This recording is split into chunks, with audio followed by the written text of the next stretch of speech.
Bom dia a todos, bom dia meninos do louvor, boa tarde, já é quase boa tarde. Bom dia meus irmãos, tudo bem com vocês? Sim? Amém. Eu gostaria que você pudesse agora se assentar. Os meninos que fizeram o louvor aqui vão ali refrescar a gargantinha, né? Tomar uma aguinha, mas por favor, logo depois disso se assente, para que a gente possa aí agora pausar na palavra de Deus. A gente está vivendo um frio atípico que não é a Flórida, né? Não é normal isso acontecer, mas tem gente que gosta, tem gente que não gosta, mas faz parte, não tem jeito. Gostando ou não gostando, a gente vai ter que passar pelo frio também. Sentir o frio, exatamente. Mas é isso daí. A gente está aí no começo do ano, esse é o terceiro domingo do ano, e nós passamos a segunda semana, no final da primeira semana, até o final da segunda semana, jejuando, orando, buscando ao Senhor. E a primeira semana eu trouxe uma palavra sobre um ensino a respeito de o que significa o jejum.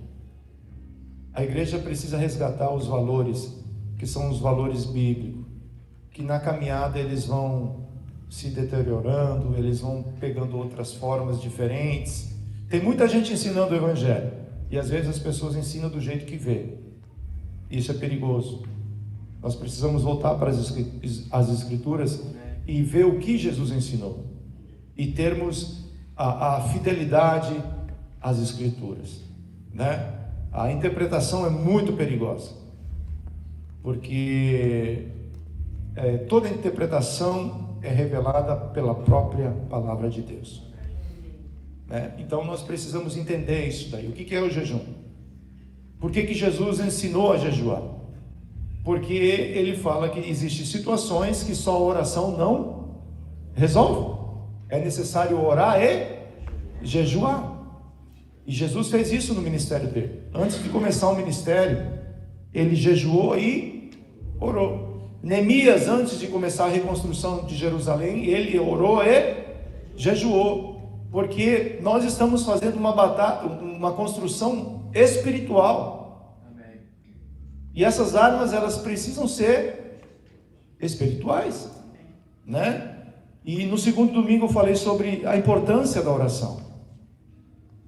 A oração não é um quarto onde você vai pedir para Deus aquilo que você tem necessidade. Ele conhece as suas necessidades. A oração é o lugar onde você se relaciona com Deus. É o lugar onde Deus fala com você e você fala com Deus.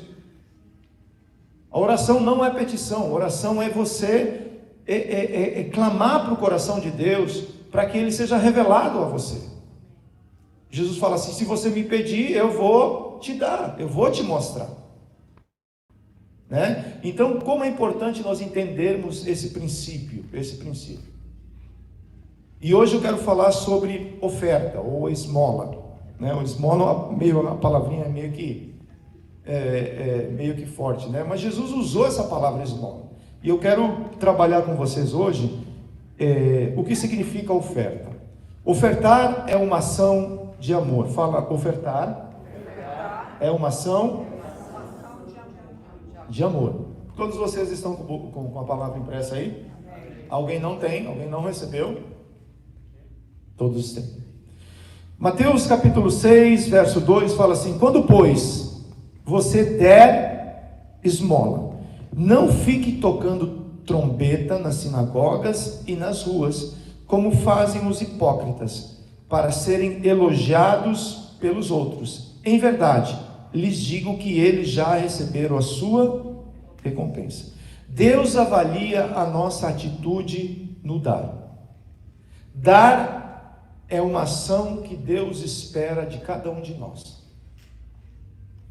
pois Ele mesmo deu o maior exemplo, que foi ter enviado o seu próprio Filho para suprir a nossa necessidade. Porque Deus é amor, Ele também é doador. Dar é uma ação de um coração que reconhece que pode ajudar alguém em algum sentido. João 3,16. Porque Deus amou o mundo de tal maneira que deu o quê? Seu Filho unigênito, único, para que todo o que nele crê, não, mas tem o quê? A vida eterna. No Antigo Testamento, o amor de Deus era direcionado à nação de Israel. E Deus trata a nação de Israel como esse povo escolhido. Mas isso tudo estava sendo conduzido para o Evangelho do Reino, para que todos nós pudéssemos receber o amor de Deus. E o apóstolo João recebe essa revelação ampla, que ele entende que o amor de Deus chegou a todos nós, todos aqueles que creem. Essa oferta pagou a dívida da humanidade. E a palavra mundo na Bíblia tem pelo menos 3 significados.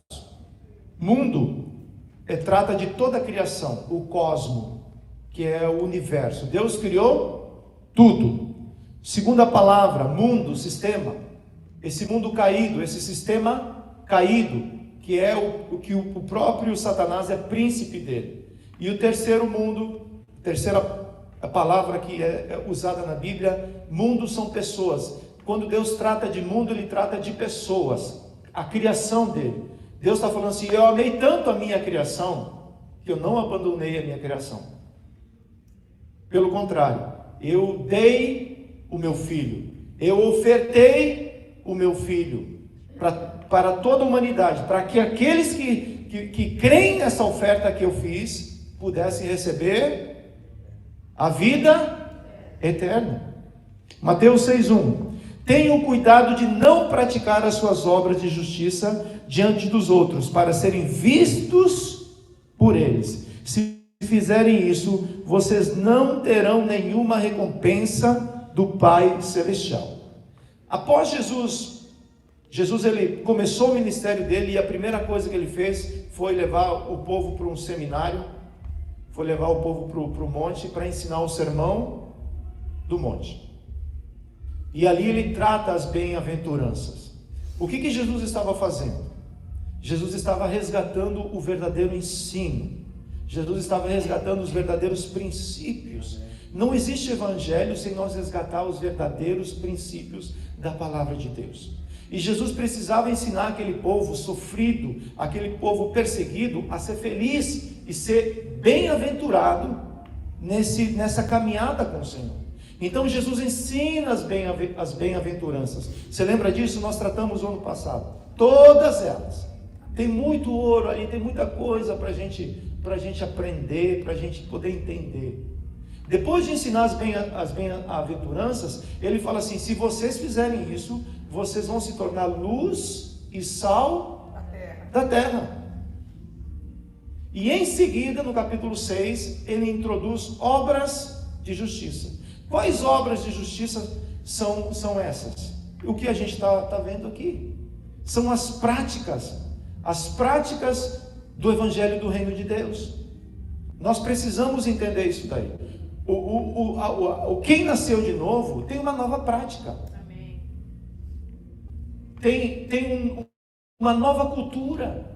Nós não temos a cultura de jejuar. Nós não temos a cultura de orar. Nós não temos a cultura de ofertar. Nós não temos isso. Mas o reino de Deus nos ensina essa cultura. O reino de Deus nos move a fazer isso daí. E toda obra de justiça, ela deve ser baseada no amor. Dar sem amor não tem valor algum. 1 Coríntios 13:3. E ainda que eu distribua todos os meus bens entre os pobres, e ainda que entregue o meu próprio corpo para ser queimado, se não tiver amor, isso nada me adiantará. Nada me adiantará. Não tem benefício nisso daí. Na contabilidade de Deus, a atitude é mais importante do que a quantidade. Porque muitas vezes nós nos sentimos pressionados em fazer alguma coisa. E o apóstolo Paulo, quando ele fala sobre o amor, antes de falar sobre o amor, ele começa a falar sobre práticas do dia a dia, sobre o profetizar, sobre dar uma ajuda aos necessitados. Ele fala: se eu fizer tudo isso, e se eu não fizer isso com a motivação correta, não vai ter o resultado certo. Então não adianta fazer as coisas certas com a motivação errada, ou da maneira errada. O povo de Israel, eles estavam tentando fazer as coisas certas da maneira equivocada. Mateus capítulo 23, verso 23, fala assim: ai de vós, escribas e fariseus, hipócritas, porque vocês dão o dízimo da hortelã, do endro e do cominho, e desprezam os preceitos mais importantes da lei. Quais são? A justiça, a misericórdia e a fé. Mas vocês deviam fazer estas coisas. Quais coisas? Justiça, misericórdia e fé, sem omitir aquelas. Esse povo vivia da pecuária e vivia da agricultura. Então toda a entrada, todo o recurso que chegava até eles era o quê? Uma ovelhinha, um boizinho ou coisas do campo. E Jesus está falando assim: vocês pegam a folha de hortelã e vocês contam ela direitinho para poder dar o dízimo. E Jesus, ele não descarta isso. Ele fala: não está errado. Não está errado em vocês fazerem isso com zelo. Mas se vocês fazem isso com zelo, esse zelo de dar, o zelo de dar deve ser o mesmo zelo de amar. Fala: o zelo de dar deve ser o mesmo zelo de amar. Então tenha zelo no dar, mas também tenha zelo em amar. Porque se você der sem amor, as pessoas percebem. Quando você dá com amor, as pessoas também percebem. E não estamos falando de quantidade, estamos falando de uma atitude de amor, uma ação de amor. Além do amor, precisamos dar com alegria. 2 Coríntios 9:7. Cada um contribua segundo tiver proposto aonde? Com amor. Fala: com amor. Eu vou dar aquilo que eu propus me dar com amor. Não com tristeza ou por necessidade, porque Deus ama quem dá com alegria. Por que nós precisamos ter esse entendimento? Porque senão as nossas ofertas, nossas atitudes se tornam mecânicas. Se eu servir no ministério sem amor, o que vai acontecer? Eu vou me tornar um empregado do ministério. Não é assim? Se aquilo que eu estou fazendo não for revestido de amor, eu vou me tornar mecânico. Se eu, ao cuidar de alguém, ao investir na vida de alguém, essa motivação não for amor, as pessoas vão perceber. Provérbios 11:25. A pessoa generosa, o que acontece com ela? Prospera. Essa palavra está onde? Prosperará está onde? Futuro. Então, não é que você vai receber a prosperidade antes de você dar. A generosidade é uma semente. A prosperidade é resultado dessa semente. E eu não estou falando que você vai ficar rico, viu? Estou na igreja certa. O pessoal prega prosperidade. Sim, eu prego prosperidade porque a Bíblia me ensina a respeito de prosperidade. Você é próspero. Amém. Cristo Jesus já supriu todas as suas necessidades. Não existe prosperidade maior do que essa. Amém. Agora, se Deus quiser colocar din-din, faz-me rir, o que te deixa contente na tua conta, Ele pode fazer isso. Ele pode fazer isso. A pessoa generosa prospera, e quem dá de beber terá o quê? A sua sede saciada. Damos com alegria quando temos o entendimento que estamos dando para o nosso Deus. Eu lembro que alguns anos atrás, eu participei de um culto, convidado por um amigo, e eles trouxeram uma pessoa do Brasil para ministrar nesse evento. O Edinho também estava. E no evento, nesse culto, foi levantada uma oferta, porque a igreja estava começando, tal. E eu lembro que eu dei uma oferta naquele local. Depois eu fiquei sabendo que aquela oferta, a pessoa que ministrou levou embora. Rapaz, eu fiquei tão irado com aquilo ali. Eu virei um agente do FBI. Aí eu fui falar com a pessoa que me convidou. E aquele dia eu aprendi algo muito, muito grande. Que aquilo ali mudou a minha visão com relação a dar. A pessoa virou para mim e falou: Marciano, você não deu para a pessoa, você deu para Deus. Essa pessoa vai prestar conta com aquilo que ele fez, ele vai prestar conta disso daí. Mas você prestou teu culto a Deus. Então, quando eu dou, quando você dá, eu espero que você não esteja pensando que você está dando para mim, porque eu nem sei a respeito dessas coisas, eu não me envolvo com essa situação. Então, eu só dou com alegria quando eu entendo que eu estou dando para quem? Para o meu Deus.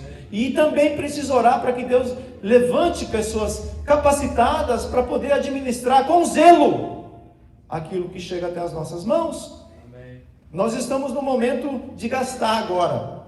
Muitos gastos. E nós precisamos ter zelo. Amém. Ser generoso com o dinheiro de Deus é fácil. Zelo porque se nós não tivermos zelo com as coisas materiais, como é que a gente vai ter zelo com as coisas espirituais? Então é preciso administrar. É preciso administrar muito bem aquilo que Deus tem confiado. Fala, é preciso administrar. A única forma que você pode dar com um coração cheio de amor é reconhecer que a sua doação é realmente dada ao Senhor. Provérbios 3:9. Honre o Senhor com o quê? O que é bens? O que é bens? Responde, por favor. Faz assim. Dinheiro. Pode falar dinheiro, você não vai deixar de ser espiritual. Dinheiro. A Bíblia, Provérbios, está falando assim: honre ao Senhor com o seu dinheiro.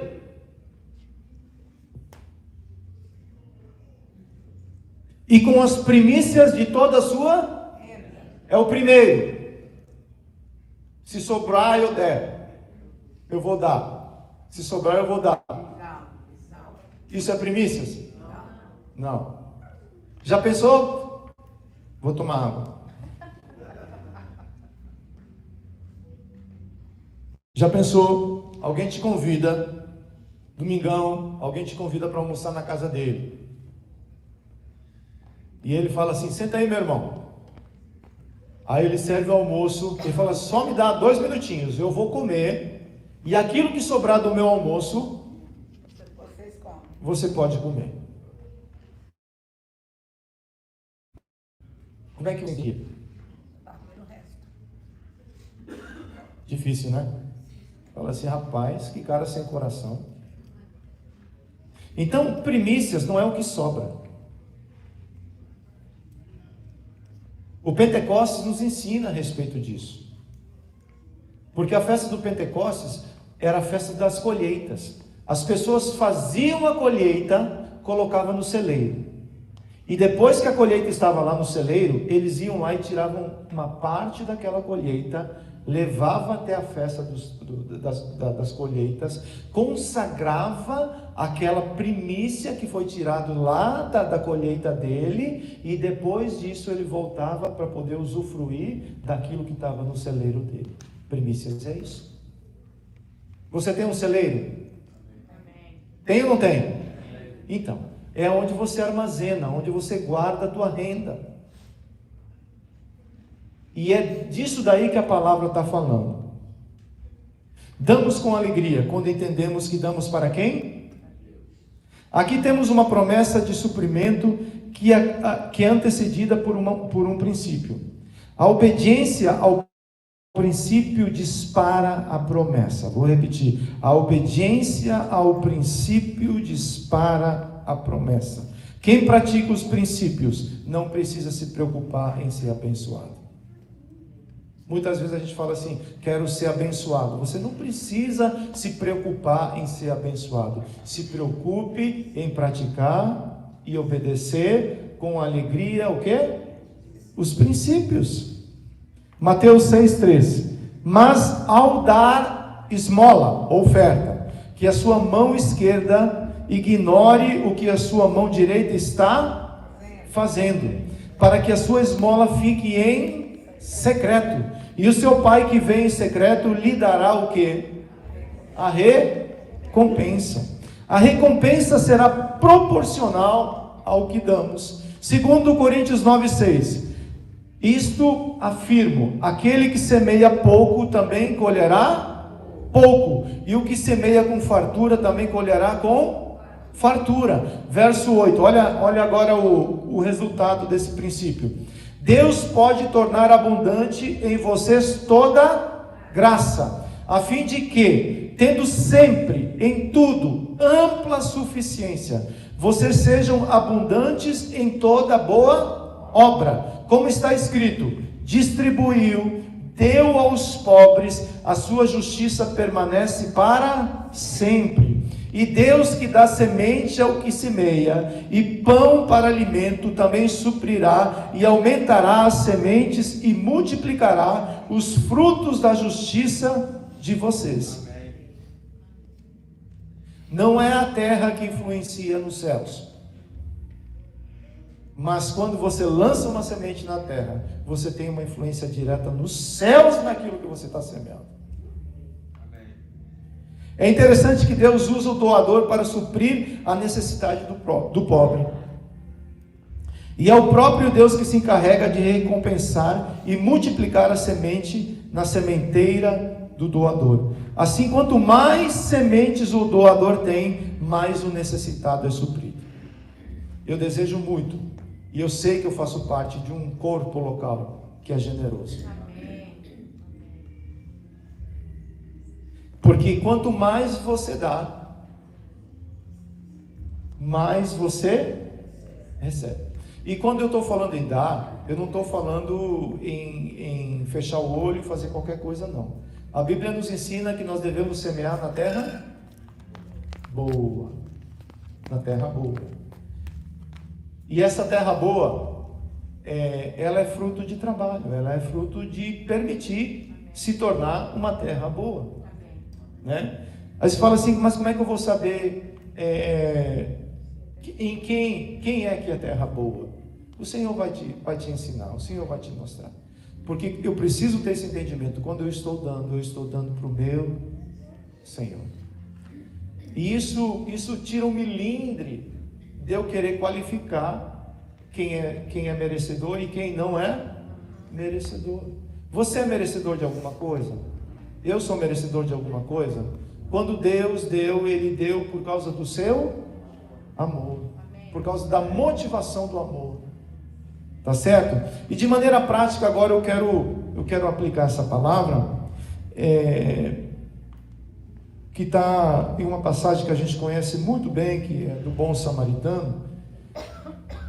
Ofertar é uma ação de amor ao necessitado. Esse ato de dar pode e deve abranger mais do que somente contribuir financeiramente. O bom samaritano ofertou seus bens, seu tempo, sua unção e compaixão. Lucas 10:33 fala assim: certo samaritano que seguia o seu caminho. Ele estava esperando essa situação acontecer? Não. Estava ou não estava? Não. Então, a oferta é uma ação de amor espontânea.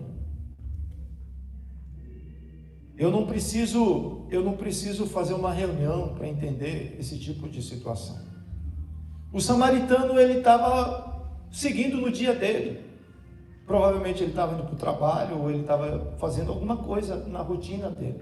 Só que na caminhada aconteceu algo. Passou perto do homem e vendo, compadeceu-se dele. Verso 34.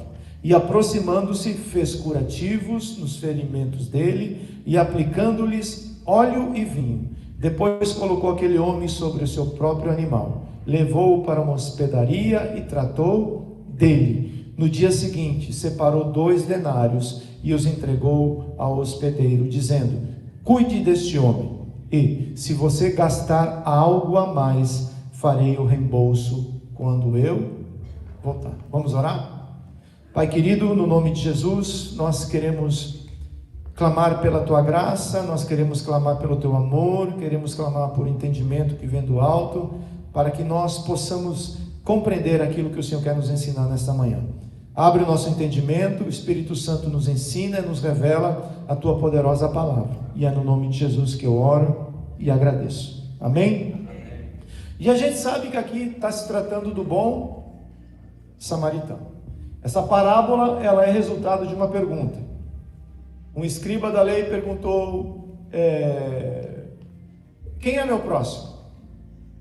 Depois que eu entendo que eu devo amar a Deus acima de todas as coisas, tal, e eu preciso aprender a amar o meu próximo. E ele, querendo justificar, ele fala assim, ele faz uma pergunta para Jesus: quem é o meu próximo? E Jesus traz essa parábola ensinando quem é o próximo. Quem é o meu próximo? O meu próximo não é o meu amigo, nem sempre. O meu próximo é aquele que, quando eu me aproximo, ele tem uma necessidade. Isso não necessariamente você precisa conhecer essa pessoa para poder ajudar. Porque normalmente nós ajudamos quem nós conhecemos. O Evangelho nos ensina muito, porque nem sempre a pessoa que eu vou ajudar é a pessoa que eu conheço. Às vezes pessoas batem nessa porta aqui, pedindo ajuda. E a gente olha para a pessoa e fala assim: não é ovelha do meu rebanho. Não está andando comigo durante a semana. Aí você olha e tenta tirar uma conclusão daquilo que você está vendo. E aí, em cima disso, você ajuda ou não? Ajuda. Por isso que a gente precisa de muita graça, muito favor de Deus para poder atuar. Amar e ajudar nunca é demais. Fala, amar e ajudar. Nunca é demais. Porque você não sabe se às vezes você está investindo em um anjo que tem uma aparência esquisita.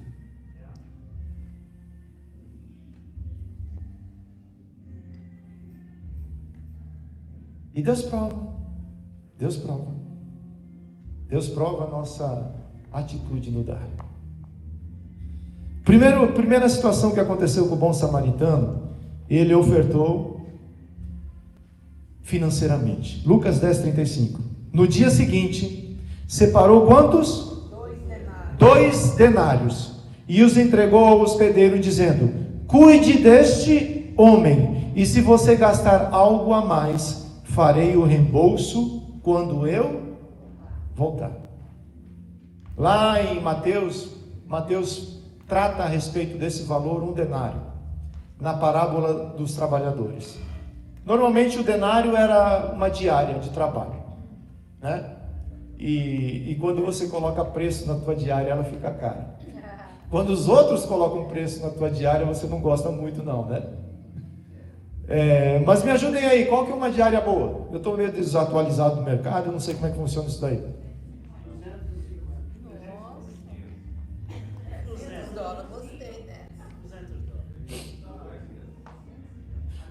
Se a gente vai arredondar, vamos arredondar para cima, vamos fazer negócio de judeu, né? Vamos arredondar para cima então. $250. Ok? Não tem unidade esse negócio. 300 tá bom. Então faça a sua diária e depois você resolve com quem vai te pagar. Vamos dizer que a diária fosse $250. Ele pegou quanto? Duas diárias. Quinhentão. E deu. E falou assim, ó, eu não estou falando que eu não estou falando que eu estou cobrando, que eu estou cobrindo toda a despesa com essa diária.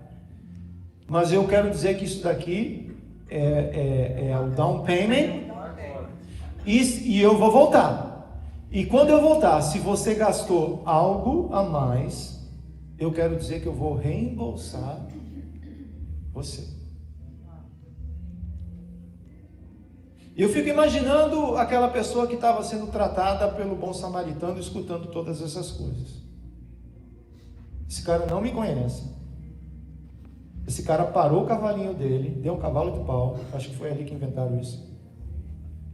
Ele desceu do cavalo dele, ele tirou as provisões dele, me colocou no cavalinho dele e caminhou até essa hospedaria.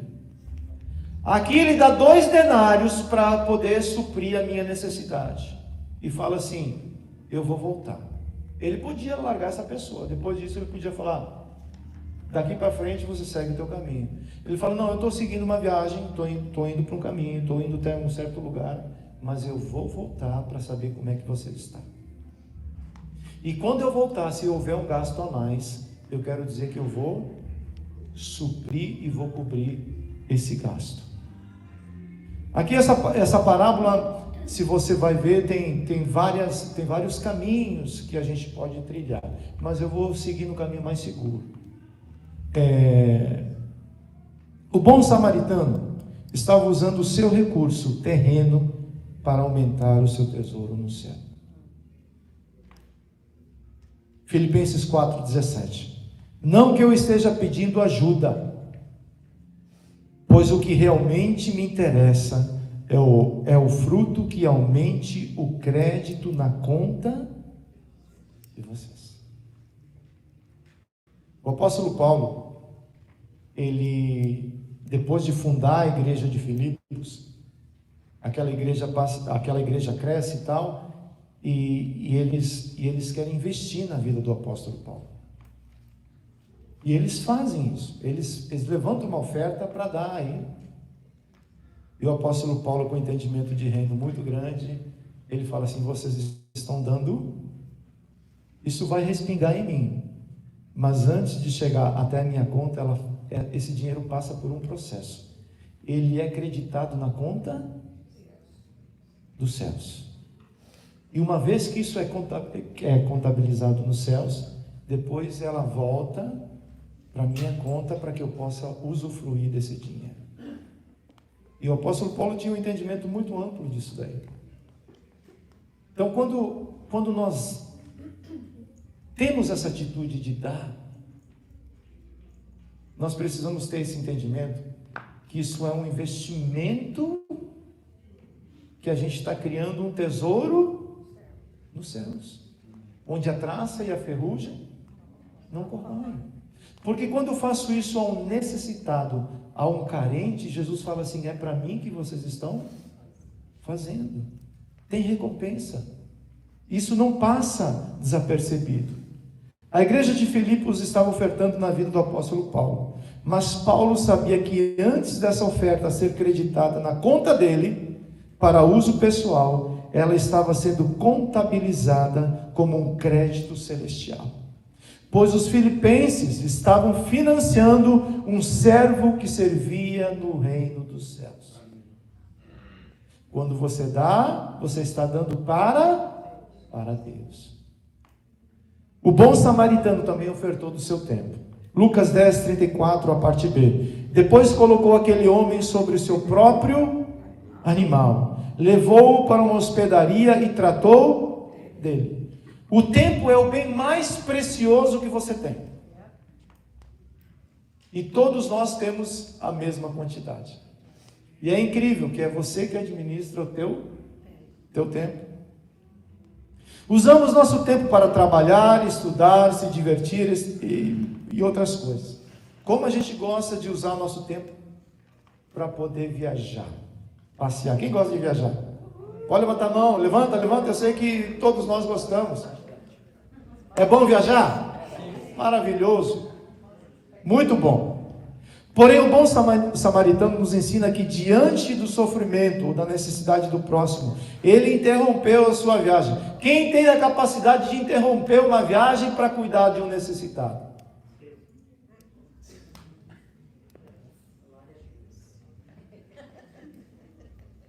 Se lembra da história de Ziklag? A primeira cidade que Davi conquistou, e ali onde estava a família dele, os filisteus foram lá e fizeram o quê? Tocaram fogo na cidade de Ziklag e levaram a família de quem? De Davi. E inclusive de Davi. E Davi, ao invés de sair desesperado atrás da família, o que ele faz? Ele vai para Deus e fala: Deus, devo perseguir os meus inimigos? E Deus fala assim: vai que eu sou contigo. E ele sai. No caminho ele encontra quem? Um egípcio abandonado, ferido no caminho. Porque normalmente o ferido e aquele que está cansado, a gente paga para trás. Mas Davi estava no meio de uma crise. Davi estava buscando a família dele. Estava buscando recuperar a família dele. E Davi, na caminhada, encontra um necessitado. O que ele faz? Cuida das feridas, trata o egípcio. E depois que ele se recuperou, ele fala: meu filho, você vem de onde? E o egípcio fala: ali de uma cidade chamada Ziklag. Como assim? Quando você trata do necessitado, Deus trata da sua situação. Porque através daquele egípcio, Deus revelou onde estava a família de Davi. Se Davi, ele fosse uma pessoa insensível à necessidade daquele que está caído no caminho, provavelmente ele ia ter dificuldade para encontrar a família dele. Mas quando ele para cuidar do necessitado, Deus cuida dele, cuida da necessidade dele. E Deus, através desse egípcio, Deus leva Davi até a família dele, e a família dele é resgatada e restaurada. Porque alguém cuidou de um necessitado. Quando você dá o seu tempo ao necessitado, Deus cuida da sua necessidade. Deus cuida da sua necessidade.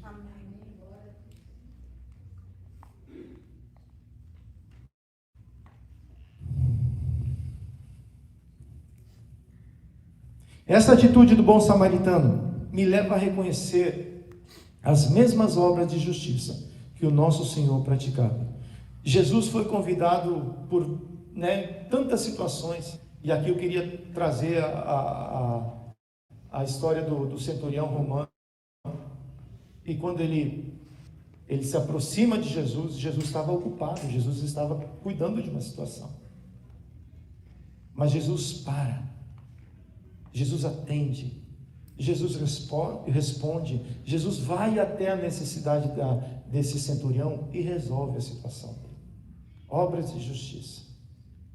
Eu não posso ser muito quadrado para servir Jesus. Não posso. Eu preciso ter essa sensibilidade de entender quando eu devo parar para cuidar aquele necessitado que Jesus colocou do meu lado. Tempo. O que você tem feito com o teu tempo? Se você tem gastado o teu tempo só em pró da sua necessidade, em pró daquilo que você acha importante para você, a gente precisa reavaliar o nosso tempo. Porque quando eu dou o meu tempo, eu tiro do meu tempo ao necessitado, Deus faz prosperar o seu tempo, o seu dia, a sua vida, a sua hora, seja o que for.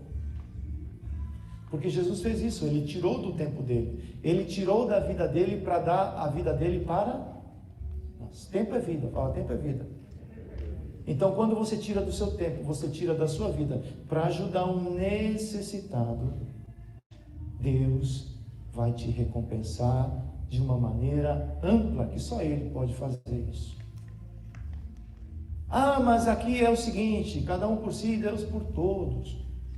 Isso não funciona, filho. Isso é coisa de Hollywood. No reino é diferente. Eu tenho a ver com você, você tem a ver comigo.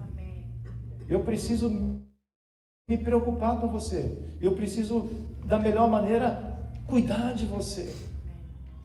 E muitas vezes Deus vai permitir isso acontecer de maneira financeira, financeiramente falando. Jesus fala assim: se você vê um necessitado e orar por ele, tem que orar, não tem? Mas depois disso, se o cara tem fome, oração enche o espírito, não enche a barriga. O que tem que fazer? Compra alguma coisa para o rapaz comer. Dá o teu animalzinho para ele andar, para que ele possa ser suprido. O bom samaritano ofertou a sua compaixão. Lucas 10:33. Certo samaritano que seguia o seu caminho passou perto do homem e, vendo-o, o que aconteceu? Compadeceu-se dele. Toda oferta é impulsionada pela compaixão. A compaixão é uma ação que vem de um coração generoso. Jesus via a necessidade da multidão faminta e, movida pela compaixão, ou movido pela compaixão, ele multiplicava pães e peixes. Você quer ser um homem de compaixão, uma mulher que age com compaixão? Ou você quer ser um homem que age pela razão e uma mulher que age somente com a razão? Pode acontecer. A compaixão é aquilo que vem de dentro de você. É aquilo que te move a fazer algo que normalmente você não faria. Todo milagre, toda multiplicação era movida pela compaixão de quem estava atuando em cima daquilo ali. Todo milagre de Jesus o que antecedia o milagre era a compaixão. Jesus, compadecendo-se da multidão, fazia o quê? Multiplicava pães e peixes. Ser movido pela compaixão é ser movido pelas entranhas, pois se achava que as entranhas eram a sede do amor e da piedade. É do coração, é de dentro que vem essa atitude. O bom samaritano ofertou remédio ao ferido, Lucas 10:34, e aproximando-se fez curativos nos ferimentos dele, aplicando-lhes o quê? Óleo e vinho. Ele conhecia essa pessoa? Não. Fazer curativo é algo agradável? Não. É ou não é? Não é agradável. Imagina você pegar passar por alguém que você não conhece e você ter que fazer curativo nessa pessoa. Quantas pessoas passaram na sua vida e Deus desejou que você fizesse um curativo na vida dessa pessoa? E eu não estou falando somente um curativo físico. Existem curativos que tem que ser feito na alma. Existem curativos que tem que ser feito no espírito. Semanalmente as pessoas me ligam pedindo curativos, porque existem situações que precisam ser restauradas. Você é alguém que recebeu graça e favor de Deus. Você tem vinho e tem óleo sobre você, para poder suprir a necessidade daquele que tem uma necessidade real. Quem sou eu no corpo? Alguém que machuca ou alguém que cura? Eu quero ser aquele que cura, mesmo que às vezes eu machuque, porque sou falho e sou limitado. O óleo e o vinho eram usados como agentes curativos. O óleo e o vinho que o samaritano carregava para consumo próprio foram usados para atendimento primitivo da época. O vinho foi usado como anestésico para limpar as feridas. Quantas pessoas precisam que o vinho do Espírito passe por ela, para que ela possa ter as feridas curadas, restauradas? O óleo é para aliviar a inflamação, para que a gente possa ser totalmente restaurado. Isso tem um significado muito grande. Ele tira daquilo que ele tinha. Isso era a provisão dele. Aquilo que ele estava carregando, vinho e óleo, era aquilo que estava dentro dele, aquilo que ele estava carregando. E ele tira dessa provisão para poder dar ao próximo. Ele consegue compartilhar aquilo que ele recebeu. Você consegue compartilhar aquilo que você recebeu? Porque a unção do Espírito Santo, ela te capacita a você ser generoso, a você ter compaixão, a você se preocupar pelo necessitado. Para quê? Para que eu não possa me tornar uma pessoa fria, onde eu me preocupo com aquilo que me faz bem. Nós vivemos um momento onde você é empurrado a viver uma zona de conforto o tempo todo. Você tem uma televisão grande na tua casa, nada contra, eu também tenho. Você tem um sofá confortável, que além de sentar, ele levanta as tuas pernas, faz massagem. Quem que quer sair desse lugar? E sair daí para cuidar do aflito, do necessitado? Que o pastor que faça isso, ele é pago para esse negócio. Você está no teu ar-condicionado, você aperta o botão da máquina, faz café para você. Se liga para o Uber, o pessoal entrega a comida em casa. Se a comida não estiver quente, você fala assim, tá ruim o negócio.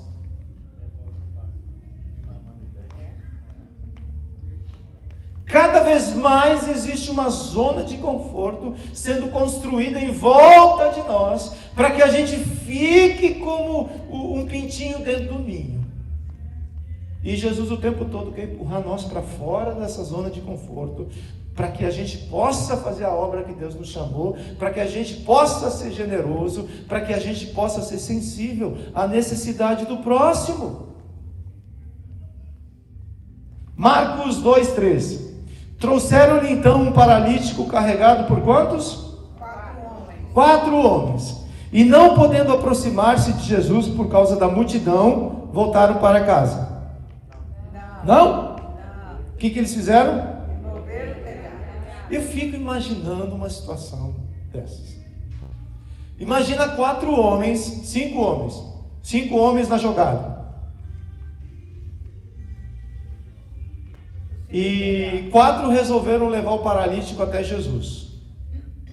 E quando chegaram até onde Jesus estava, não tinha acesso. O que racionalmente um homem nessa condição faz? Eu acho que Deus não quer fazer nada com esse negócio. Agora alguém dá uma ideia de dificultar o processo. Dificuldade com o homem é um negócio fantástico. Se naturalmente o cara não quer fazer, imagina quando dificulta o negócio. Vamos descer ele pelo...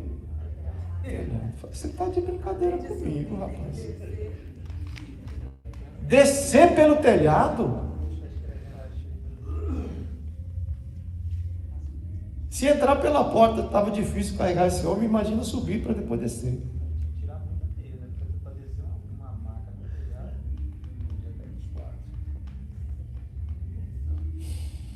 E não podendo aproximar-se de Jesus. Às vezes a gente se sente meio que afastado, meio que longe, não é assim? Verdade. Porque tem situações, tem adversidades que elas nos empurram para longe. E não podendo se aproximar de Jesus. Tem alguma coisa que nesse momento está meio que dificultando a sua aproximação até Jesus? Retire esse empecilho. Retire essa dificuldade, porque você precisa chegar até o Mestre.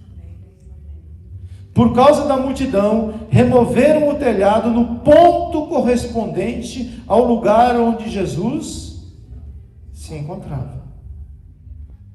E pela abertura, desceram o leito em que o paralítico estava deitado. Imagine você lá dentro daquela casa observando essa cena. telha começa a quebrar, arrancar, e você vê a luz do sol.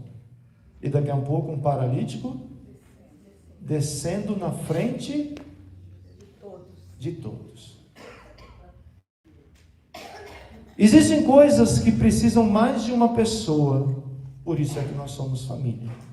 Tem coisas que precisam mais de uma pessoa para acontecer na minha e na sua vida. E às vezes eu preciso do meu grupo pequeno durante a semana, eu preciso daquele irmão. Sensibilidade ao próximo não é só dar importância, mas fazer algo para aliviar a sua dor. Os 4 amigos, através de um ato de amor e fé, levaram o paralítico para ser curado por Jesus. Esse paralítico sozinho jamais conseguiria vencer todos esses obstáculos. Tem coisas, não estou profetizando, mas tem coisas que sozinho você vai ter muita dificuldade para vencer. Por isso que nós somos um corpo. Por isso que eu preciso do corpo. Por isso que a cura está no corpo. Por isso que a resposta está no corpo. Por isso que a provisão está onde? No corpo. Amém.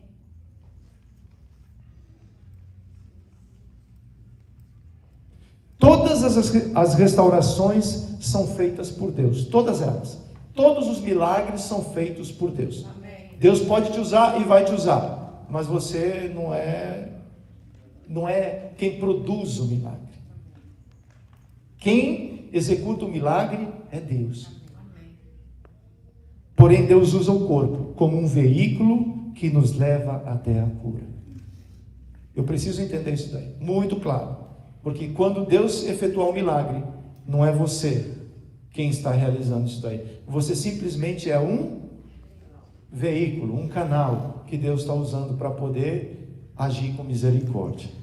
Mateus 5,16. Venha para cá os meninos do louvor, por favor. Portanto, confessem os seus pecados uns aos outros e ore uns pelos outros, para que vocês sejam o quê? Curados. Muito pode, por sua eficácia, a súplica de quem? De um justo. A oferta voluntária é movida por amor ao necessitado. Jesus cuidou dos necessitados em seu ministério. Essa foi a ênfase do ministério de Jesus.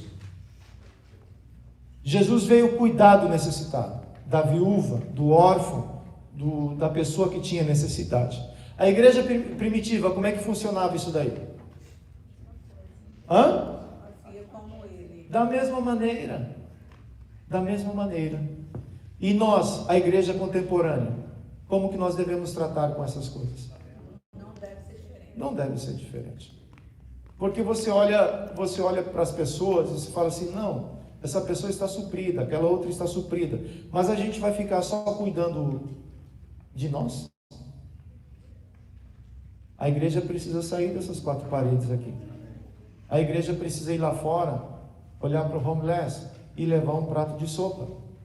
A igreja precisa sair desse ambiente confortável. A igreja precisa sair dessas 4 paredes que muitas vezes nos prende. As 4 paredes muitas vezes nos prende. A igreja precisa ir lá fora, colocar a cara lá fora e poder ter misericórdia do necessitado. E sabe qual é a provisão que Deus vai usar para fazer isso? Você ficou com medo de responder por quê? Deus vai usar das suas finanças, Deus vai usar do seu tempo, Deus vai usar da sua unção e Deus vai usar da sua compaixão para fazer esse milagre lá fora.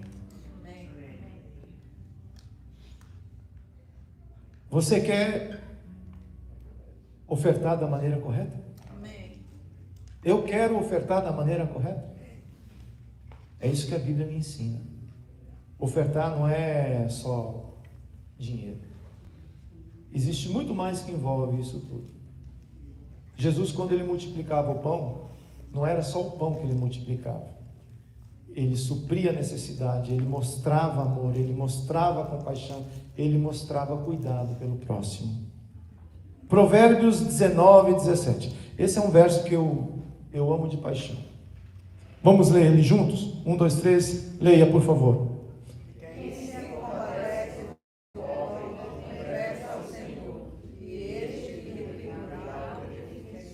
Vamos mais uma vez? Treinadinho, 1, 2, 3, leia.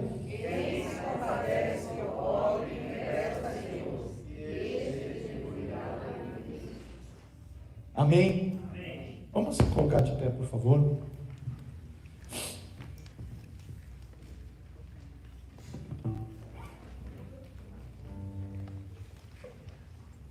Quero fazer uma oração porque eu quero aprender a ofertar da maneira correta. Tirar todas as minhas motivações e as minhas expectativas que às vezes me atrapalham de fazer esse processo. A motivação toda, sempre, deve ser através do amor. Não tem a ver com quantidade. Não tem a ver com quanto eu posso dar. Mas tem a ver com uma atitude. Quando eu dou, qual é a minha atitude? Quando eu dou o meu louvor a Deus, como é a minha atitude? Quando eu dou o meu culto a Deus, como é a minha atitude? Isso é muito importante ajustar. Porque a motivação correta sempre deve ser o amor. Vamos orar? Senhor Deus e Pai, eu te agradeço porque mais uma vez nessa manhã o Senhor nos ensina, o Teu Espírito Santo fala conosco, o Teu Espírito Santo nos mostra e revela o Teu coração. Quando o Senhor fala de obras de justiça, o Senhor fala também em dar. E esse caminho, andar por esse caminho, andar por essas veredas, é necessário ajustar a nossa motivação. E a nossa motivação sempre deve ser o amor. Deus, eu sei que eu estou diante de uma igreja que é generosa, diante de uma igreja que sabe o que significa dar. E eu te peço, meu Deus, que cada vez mais o Senhor nos ajude a manter, ó Deus, essa essência de fazer isso de todo o nosso coração. Abençoe a todos, Pai. Abençoe a Tua igreja que está aqui, aqueles que não puderam estar aqui. Nós te agradecemos pelo Teu amor, pelo ensino da Tua palavra e queremos pedir, ó Deus, nos ensine, nos capacite a viver, ó Deus, de maneira que te agrade, de acordo com o jejum, de acordo com oração, de acordo com a oferta. Queremos fazer isso da maneira correta, Pai amado. Tudo isso, Senhor, não é para mostrar a nossa espiritualidade, mas sim para nos aproximar de Deus. Nos abençoe, e é no Teu santo nome que nós oramos e agradecemos, no nome de Jesus. Adore o Senhor.